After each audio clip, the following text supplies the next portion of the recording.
am Nadeem. Once again, I am here with the same topic of active and passive of class 10. Okay, students, active and passive and passive voice.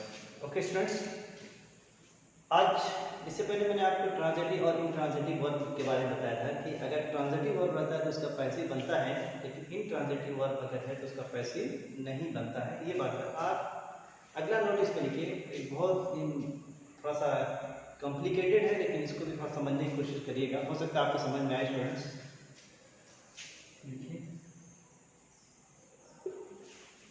Note लिखिएगा, कोशिश करिएगा समझने की। थोड़ा complication है, लेकिन फिर भी मैं आपको बता रहा हूँ, इस पर बहुत लोग कंफ्यूज रहते हैं। जरा देखिए,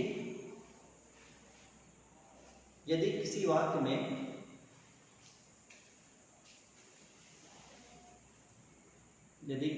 में verb is am are was were, okay students, has have had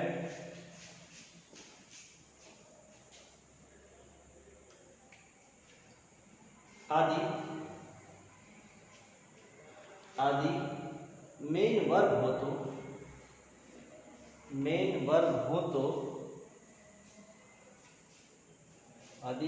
verb हो तो उसका पैसिव नहीं बनाया जाता है,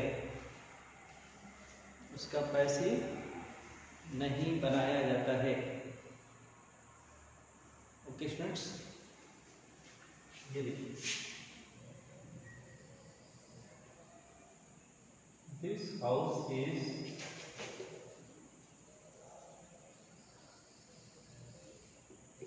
This house is beautiful. Okay students, इसमें वर्ब इज है। वर्ब क्या है? Is. Is, am, are, was, were, has, have, had. इसके बारे में खूब ध्यान से सुन लीजिए। अगर इनके साथ कोई दूसरा वर्ब नहीं है तो ये खुद मेन वर्ब होते हैं। ये क्या होते हैं? मेन वर्ब होते हैं। ठीक है। अब इसके साथ कोई दूसरा वर्ब नहीं है, लेकिन इज प्लेइंग होता, इज राइटिंग होता, इज गोइंग होता, एक्स वाई जेड जो भी, समझ में, तो इसका मतलब वो इज हेल्पिंग होता है। क्या होता है? हेल्पिंग होता है। अब आपको मैं बताऊं कि is, am, are, was, were, has, have, had, ये जो आप देख रहे हैं, इसका use as a main verb भी होता है और इसका use as a helping verb भी होता है। मेन वर्ब कब होगा? ये जब इसके साथ कोई दूसरा वर्ब नहीं होगा तब। हेल्पिंग वर्ब कब होगा? जब इसके साथ कोई दूसरा वर्ब होगा, तो ये क्या कहलाएगा? Helping verb. अब इसके साथ कोई दूसरा वर्ब नहीं है, दैट मींस ये इस क्या है? मेन वर्ब है। क्या है? मेन वर्ब है। लेकिन ये देखो, she is playing cricket. She is playing cricket. अब इसमें इज है, लेकिन इसमें प्लेइंग वर्ब भी है, तो गोया इसके साथ कोई दूसरा वर्ब आ गया तो ये इज अब मेन वर्ब नहीं रहेगा, ये हेल्पिंग वर्ब होगा। क्या होगा स्टूडेंट्स? ये हेल्पिंग वर्ब होगा, तो इसका तो पैसिव बनेगा। लेकिन अगर इज मेन वर्ब होगा तो उसका पैसिव नहीं बनता है। अब जैसे देखिए, इसका आप देखो क्या पैसिव बनाइए, तो आप इसका पैसिव नहीं बनाएंगे स्टूडेंट्स, पैसिव नहीं बनाएंगे। इसी तरीके से देखिए, आई हैव अ बुक, मेरे पास एक किताब है। यहाँ पे हैव देखिए, हैव के साथ कोई दूसरा वर्ब नहीं है, दैट मीन्स ये हैव क्या है? मेन वर्ब है। क्या है? Main verb. कोई वर्ब इसके साथ नहीं है, तो ये क्या कहलाएगा? Main verb. लेकिन ये देखिए, आई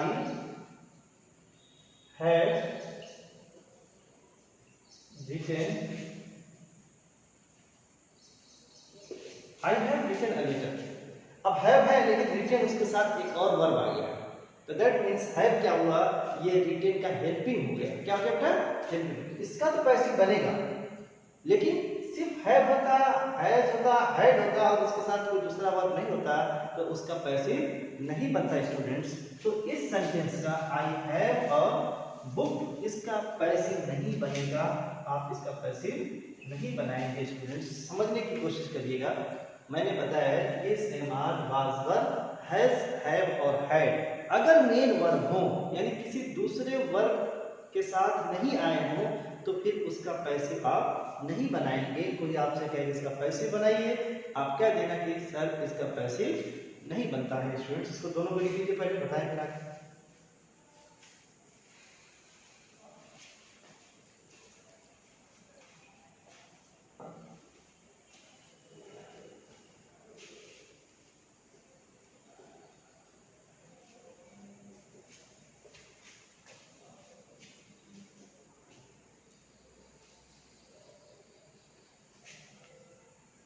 ओके स्टूडेंट्स, अब नेक्स्ट लिखिए नोट, अगला नोट कि यदि वाक्य में वर्ब, यदि वाक्य में मेन वर्ब लीजिए, यदि वाक्य में main verb is am are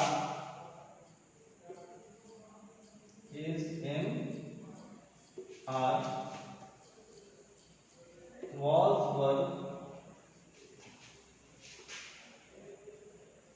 has have had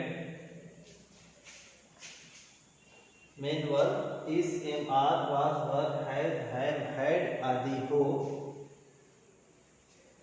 आदि हो और उसके बाद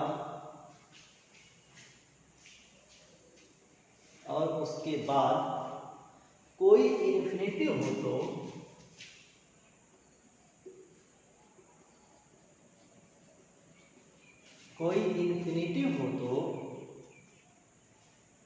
तो उस इन्फिनेटिव को पैसिव में बदल दिया जाता है, उस इन्फिनेटिव को पैसिव में बदल दिया जाता है।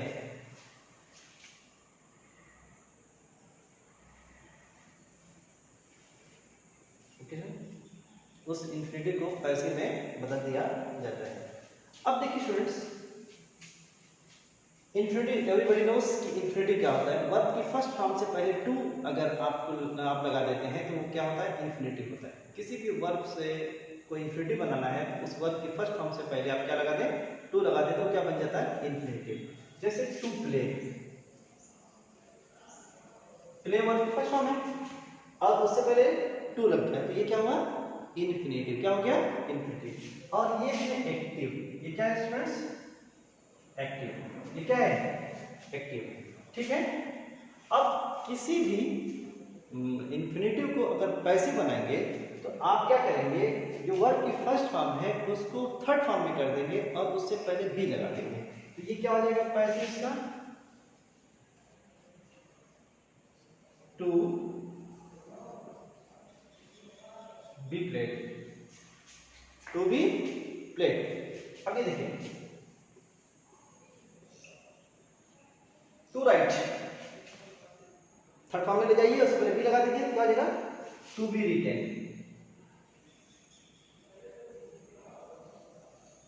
To be written. बहुत इंपॉर्टेंट चीज मैं बता रहा हूं आपको। ये चीजें आपको बहुत कम मिलेगी, कोई आपको इस तरह से बताए कि आप जो है कब इन्फिनेटिव का पैसे बनाएंगे। ओके स्टूडेंट्स, मैंने वो आपको बताने की मैं कोशिश कर रहा हूँ कि इन्फिनेटिव का हर जगह इन्फिनेटिव आएगा तो उसका पैसे नहीं बनाया जाता, कब उसको आप पैसे में चेंज करेंगे उसको मैच क्लियर करना। ये देखिए अब जैसे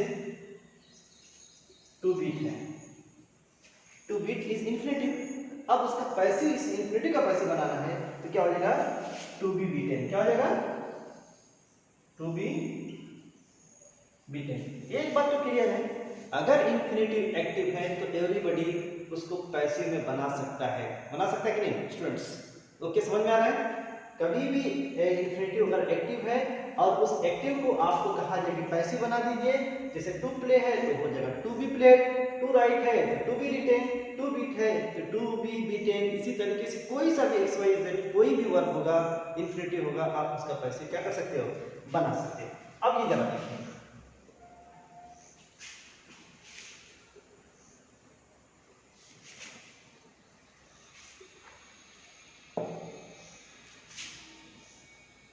देयर was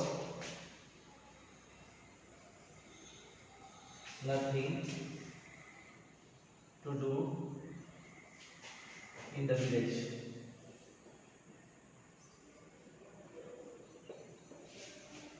ये देखिए, there was nothing to do in the village. यहाँ देखिए, देयर वॉज नथिंग, कुछ भी नहीं था करने का इन द विलेज, गांव में कुछ भी नहीं था, ओके, टू डू करने का इन द विलेज, गांव में, यानी गांव में करने के लिए कोई काम नहीं था। ओके स्टूडेंट, गांव में करने के लिए कोई काम नहीं था। There was nothing to do in the village. अब स्टूडेंट्स ये बताइए, इसमें वर्ब क्या है? वर्ब आपको वॉज है, ये डू वर्ब नहीं है, वो तो इन्फिनिटिव हो गया। किसी भी वर्ब से पहले टू लग जाता तो वर्ब नहीं रहता, वो तो इन्फिनिटिव रहता है। इसमें वाज है। वाज देखिए हेल्पिंग है कि मेन वर्ब है। अगर ये हेल्पिंग होता तो इसके साथ कोई दूसरा वर्ब रहता, कोई दूसरा वर्ब नहीं है तो दैट मींस ये क्या है? मेन वर्ब है। तो मेन वर्ब भी हो, is, am, are, was, were, has, have, had, अगर ये मेन वर्ब हो और फिर उसके बाद इन्फिनिटिव आ रहा है तो उस इन्फिनिटिव को आप सिर्फ पैसिव में चेंज कर देंगे। इसका कोई पैसिव बनाने के लिए कहेगा तो आप इसका पैसिव बनाएंगे किस तरह से? उसके इन्फिनिटिव को आप पैसिव में सिर्फ चेंज करेंगे, बाकी आप पूरा सेंटेंस वैसे ही रहेगा। देखिए स्टूडेंट्स, जो चीज जैसे है वैसे रहेगी। देयर वॉज, यहां पे रहेगा देयर वॉज नथिंग। अब टू डू ये एक्टिव है, इन्फिनिटिव है, एक्टिव है, इसको पैसिव कर देंगे, to be done in the village. देखिए, there was nothing to be done in the, थोड़ा हायर लेवल की चीज मैं आपको बता रहा हूं। ओके स्टूडेंट्स, ये बहुत लोग क्लियर इसको नहीं करते हैं, मैं आज इसको चाह रहा हूं कि क्लियर कर दूं। अगर कुछ बच्चों के पास समझ में आ जाए तो बहुत अच्छी बात है। इन्फिनिटिव को पैसिव में कब चेंज करेंगे, उसके लिए एक कंडीशन है, verb is, am, are, was, were, has, have, had main verb में होना चाहिए, जब जाकर के होगा, किसी दूसरे के साथ एक चीजें नहीं होंगी। अब जैसे देखिए,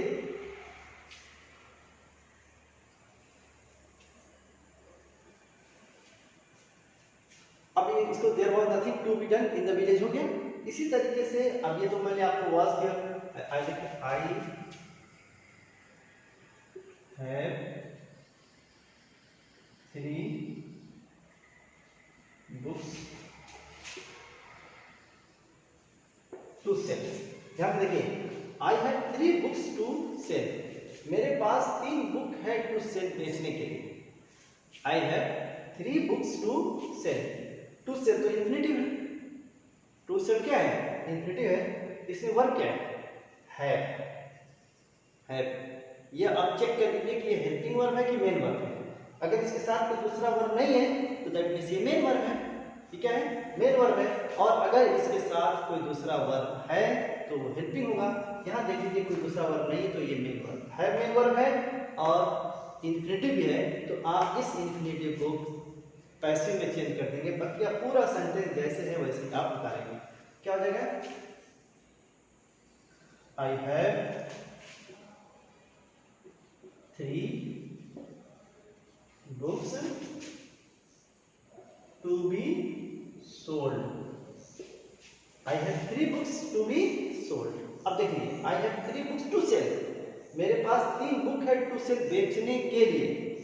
I have 3 books to be sold, मेरे पास 3 बुक है टू बी सोल्ड, बेचे जाने के लिए। पैसे में जो ट्रांसलेशन होता है वो साउंड जा आता है। मेरे पास 3 बुक है टू बी सोल्ड, बेचे जाने के लिए। इसी तरह का there was nothing to do in the village, कोई काम नहीं था करने का इन द विलेज, गांव में।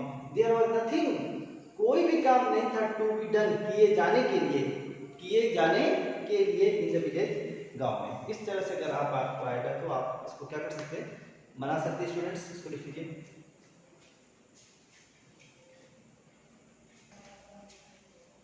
ओके स्टूडेंट्स, समझने की कोशिश करिए, अच्छा पढ़िए, इस चीज़ को बार बार रिवाइज करिए।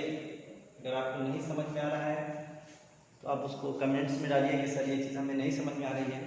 बहरहाल वीडियो में ये आसानी होती है कि आप वीडियो को डाउनलोड कर लेते होंगे, बार बार उसको देख लेते होंगे, एक बार नहीं समझ में आया दोबारा देख सकते हैं, फिर नहीं समझ में आया फिर देख सकते हैं। ओके स्टूडेंट्स, ये सब चीज़ें जो है आप कर सकते हैं घर बैठ करके। टाइम को वेस्ट मत करिए, कोशिश करिए कि इस लॉकडाउन में जितना हम पढ़ सकते हैं जितना कर सकते हैं। ओके स्टूडेंट्स, उससे आप बेनिफिट उठाइए, आप जो है फ़ायदा लेकर के जो है अपने आप को सेटिस्फाइड करिए students. Okay okay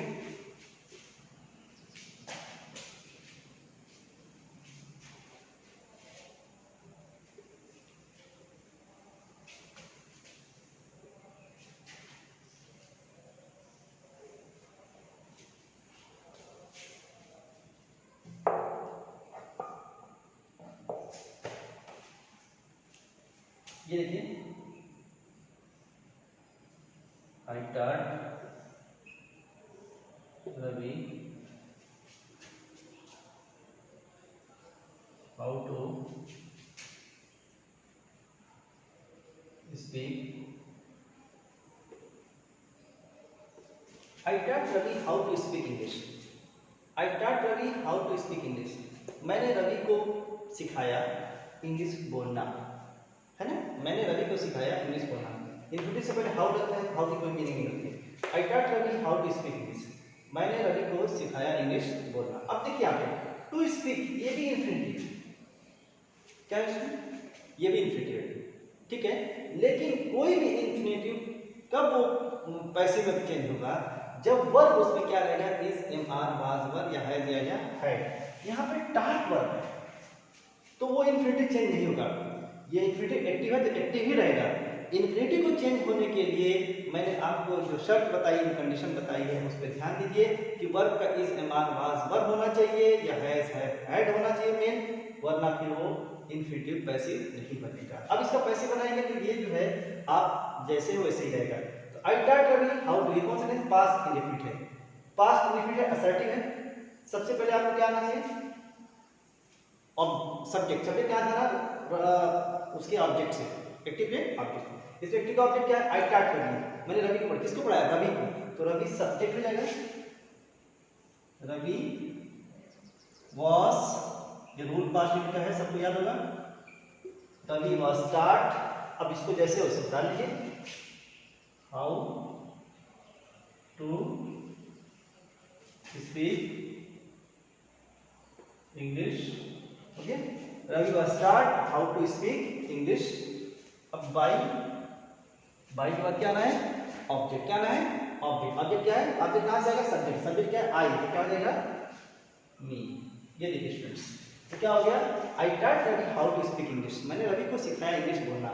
Ravi was taught how to speak, Ravi को सिखाया गया इंग्लिश बोलना बाई मी, मेरे द्वारा स्टूडेंट्स। ओके, आप याद रखिए इन्फिनिटिव की पहचान एक वर्ब से पहले टू लगेगा, लेकिन इन्फिनिटिव का पैसिव कब बनेगा, जब verb is, am, are, was, were, has, have, had होगा तब। और उस सेंटेंस में कोई चेंजिंग नहीं होगी, बस इन्फिनिटिव को आप क्या करना, पैसिव बना देना। लेकिन अगर verb is, am, are, was, were, has, have, had नहीं है तो आप कभी भी इन्फिनिटिव का पैसिव नहीं बनाएंगे, बल्कि वो जो पैसिव बनाएंगे वो दूसरे वर्ड का रहेगा, जैसा कि यहाँ पे आपको मैंने बता दिया स्टूडेंट्स। क्लियर रखिए इस चीज को।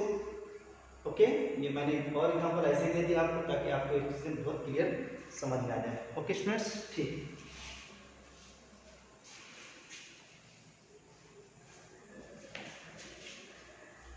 अब देखिए, अब आप हेडिंग आइए,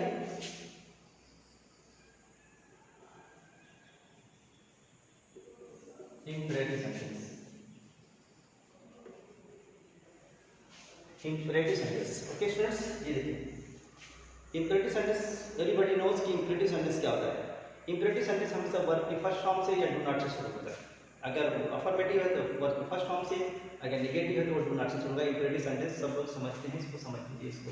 अगर ये है तो इसके पैसिव का रूल क्या होगा, इसमें सबसे पहले आप लेट लाएंगे, क्या लाएंगे स्टूडेंट्स, लेट। उसके बाद आप सब्जेक्ट लाएंगे, यहां ब्रैकेट में ऑब्जेक्ट भी लिख लीजिए, मैं समझाऊंगा कि क्या होता है, ठीक। फिर उसके बाद आप डी लाएंगे, फिर वर्ब की थर्ड फॉर्म लाएंगे, फिर अदर्स लाएंगे, फिर बाई यू को आप ऐसे ब्रैकेट में, ठीक है ना। इसको जरा बहुत कम लोग इसको क्लियर करते हैं, मैं जरा क्लियर करने की कोशिश करूंगा। एक चीज देख लीजिए,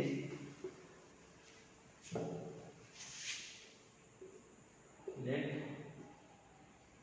चलो सब्जेक्ट में लिखता हूं, लेट LET कायदे से लिखिए स्टूडेंट्स, LET लेट है, सब्जेक्ट है, बी है, वर्ब की थर्ड फॉर्म अदर्स है, बाई है, यू है, ठीक है स्टूडेंट्स, ओके। यहाँ पे आप ब्रैकेट में ऑब्जेक्ट लिखेंगे, क्या लिखेंगे, ऑब्जेक्ट। सब्जेक्ट नीचे क्या लिखेंगे, ऑब्जेक्ट भी लिखेंगे, ठीक। देखिए ऐसे लिख लीजिए आप, सब्जेक्ट के नीचे ब्रैकेट में ऑब्जेक्ट भी लिख लीजिए। मैं एक चीज जो बताना चाहूंगा वो आपको क्लियर रहना चाहिए। देखिए स्टूडेंट्स, अब जरा देखिए,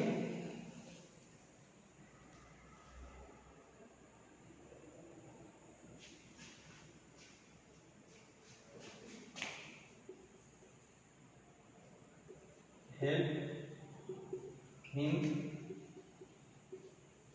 in this matter, help him in this matter, help him in this।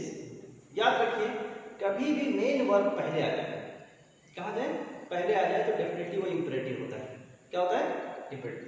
Help him in this matter, उसकी मदद करो, इन दिस मैटर, इस मामले में, ठीक, ये इंपरेटिव है।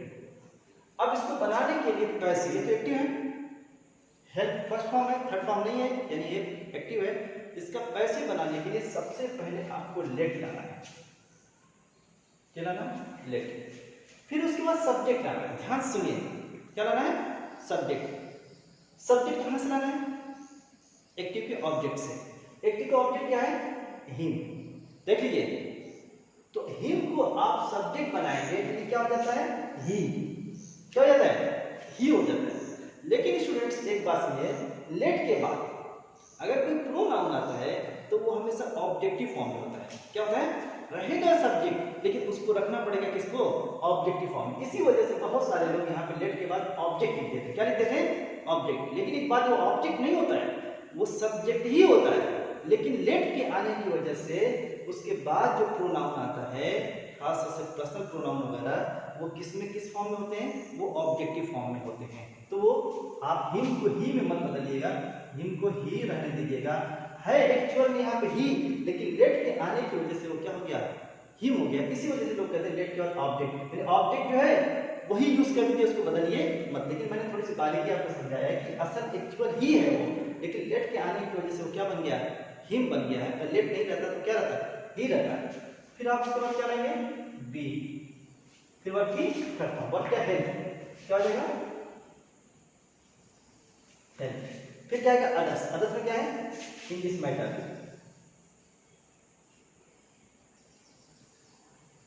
In this matter. अब ये बाय यू आप लगा भी सकते हैं, नहीं भी लगा सकते, आप यहाँ यूज कर सकते हैं बाय यू, बाय यू लगा भी सकते हैं, नहीं भी। अगर आप बाय यू को नहीं लगा रहे हो तो ये बेटर है, नहीं लगा रहे तो बेटर है, मत लगाइए, अच्छा है। लेकिन समझिए कि यहाँ पे बाय यू छुपा हो। उसकी वजह क्या होती है, इंपरेटिव सेंटेंस में हमेशा फर्स्ट फॉर्म से पहले यू छुपा होता है, हिडन क्या होता है, यू छुपा होता है। यू को इससे छुपा देते हैं कि इसकी वजह से कभी कभी क्या होता है, एक कंफ्यूजन हो जाता है कि ये प्रेजेंट इंडेफिनिट है कि इंपरेटिव है, ये दिक्कत हो जाए। अब यहाँ पे यू लगा रहता, you help me in this matter, तो इसका टाउन ये भी हो सकता था, तुम मेरी सहायता करते हो इन दिस मैटर, इस मामले में तुम मेरे इस मामले में सहायता करते हो। इसका मतलब ये इंपरेटिव नहीं, प्रेजेंट इंडेफिनिट हो गया। इसी वजह से यू को हिडन कर दिया जाता है, इस कंफ्यूजन से दूर रहने के लिए। जब यू हिडन होता है तो बस आप उसको इंपरेटिव ही समझ सकते हैं और कुछ नहीं समझ सकते। तो जाहिर सी बात है, यू छुपा हुआ है, यू जब ऑब्जेक्ट बनेगा तो यू का ऑब्जेक्ट यू होता है, बाय यू। तो जब यहाँ पे छुपा है तो आप यहाँ पे भी उसको क्या कर सकते हैं, छुपा दो, लिखने की कोई जरूरत नहीं है स्टूडेंट्स, क्लियर है। अब ये सेंटेंस निगेटिव होता है, मान लो do not help him